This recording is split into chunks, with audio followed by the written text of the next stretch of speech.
Filterbuy is running one of the smartest Facebook ad strategies right now, which caught my attention because they're selling one of the most boring products out there, air filter, yet somehow they have grown their business to be worth over $255 million.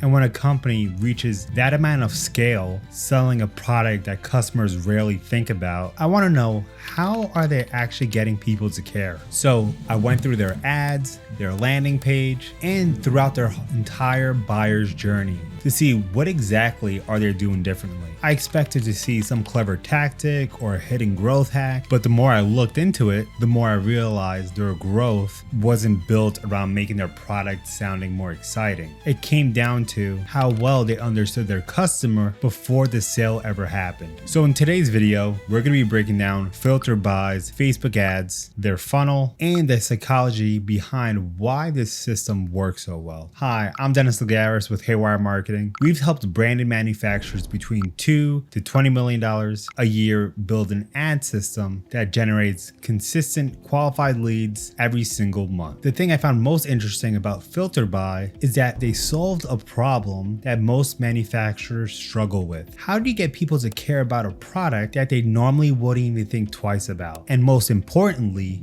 how do you do that without competing on price? So I started where any customer would probably start first. I went through their ads to see exactly what were they saying. And after watching enough of them, the first pattern became pretty obvious. They start with the problem and not the product. The first thing I noticed was that every ad started almost at the exact same place. It doesn't begin about talking about Filterbuy. It begins by talking about the problem. As I kept going through more of their ads, I realized that they were speaking to three different types of customers. In marketing, we will call them problem aware, unaware, and product aware. The problem aware ads speak to people who are already aware that something is going on that is not right. You'll see hooks about a house that's starting to smell musty, stale air that won't go away, or someone will start coughing when they walk into a specific room. The unaware ads take a step back. Instead of assuming that there's a problem, they explain how often an air filter should be replaced, why it matters, and what happens if you don't replace it. These are two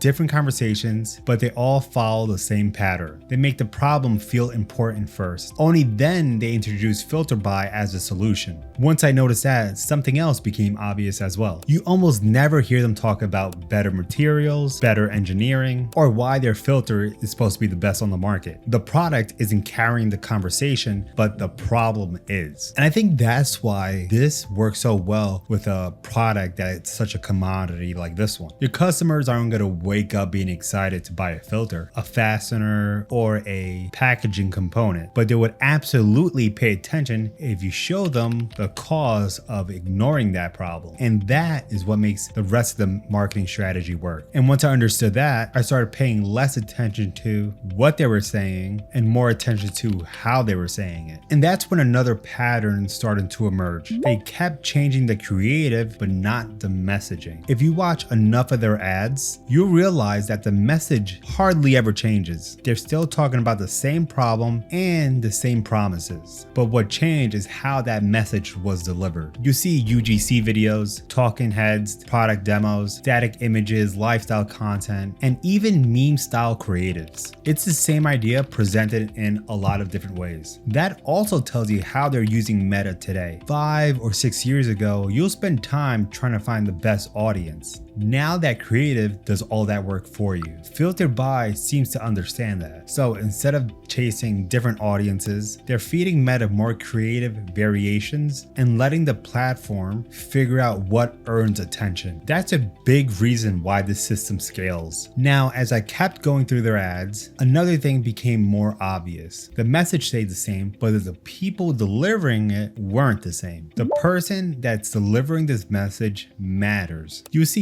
young female creators, male creators, simple unboxing videos, and homeowners talking straight to the camera. After a while, you start to realize that this is not random. The same exact script can perform differently depending on who's delivering it. One creator will be able to get a 1.4% click-through rate, while another can get a 2.8% click-through rate. For example, a mother talking about the air her kids are breathing will land completely differently from someone talking about how their electrical bill is rising. The problem remains the same, but the reason why you trust a message becomes different. Filterbuy seems to understand this extremely well. They're not just looking for one perfect creator. They're finding different people that would connect with different buyers. It's a simple idea, but it's something a lot of manufacturers do not test. But now, the part that I found most interesting was what happened after someone clicked the ad. They removed the biggest reason why people don't buy. I expected to land on a page that would ask me to buy more filters. Instead, the first thing I saw was find my filter size. That immediately makes sense because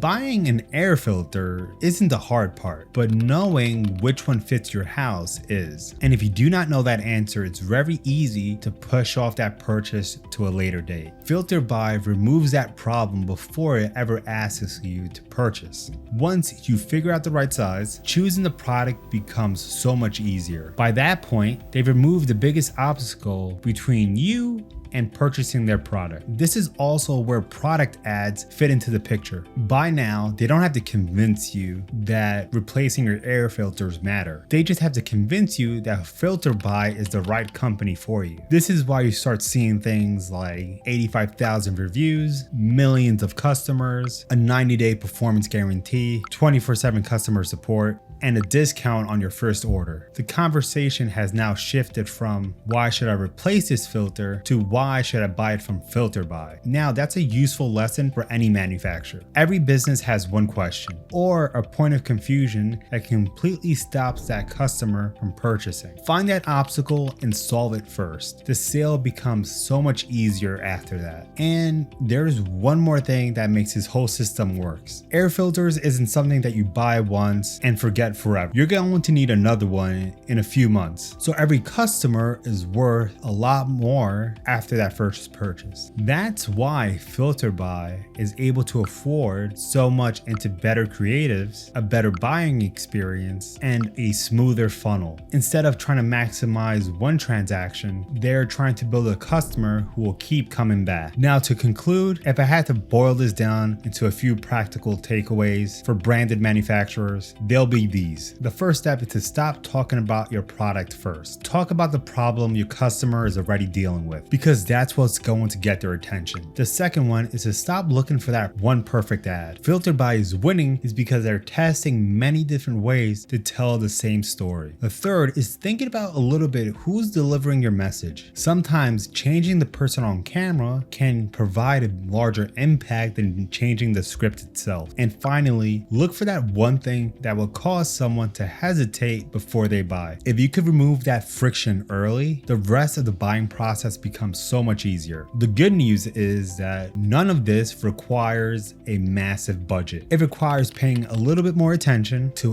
what your actual customers care about. Now, if you enjoy deep breakdowns like this, where I decode ads, funnels, and growth psychology of million and billion dollar companies, comment breakdown below and let me know which brand I should analyze next. And if you'd rather stop watching from the sidelines and have someone build this into your own ad account, click the link in the description and book a free strategy call with our team. I'll see you there.